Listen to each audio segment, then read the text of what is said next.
नमस्कार मित्रांनो आज एक भव्य दिवस 3 लाखाचं मैदान दुधोंडी तालुका पलूस जिल्हा सांगली या ठिकाणी पार पडतंय.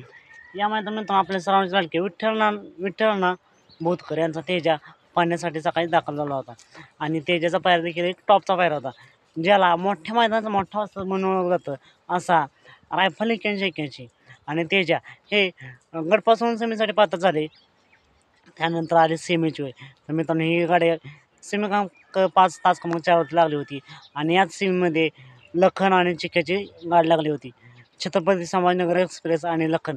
तर मित्रांनो टॉपची लढत काटकी लढत होणं यात काही शंकाच नव्हती, वादच नव्हता आणि टॉपची लढत झाली.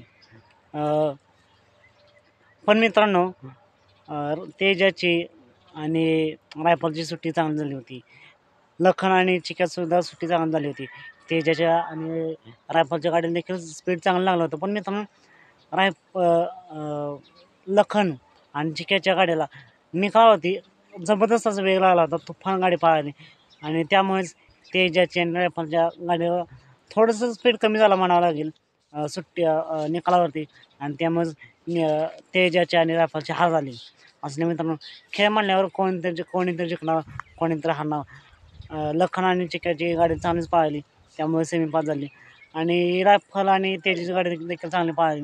पण असं नाही मित्रांनो कोणतरी जिंकणार कोणतरी हारणार. रायफल आणि तेजाला आगामी मैदानासाठी मनापासून खूप खूप शुभेच्छा. तर लखन आणि चिक्याला फायनलसाठी मनापासून खूप खूप शुभेच्छा. मित्रांनो तुम्हाला काढते आज या मैदानात 1 नंबर कोण करेल? लखन आणि चिक्या किती नंबरची मानकरी होतील हे कमेंट करून नक्की सांगा. तर आता मग भेटूया पुन्हा एकदा एका नवीन भांडणाच्या नवीन व्हिडिओमध्ये.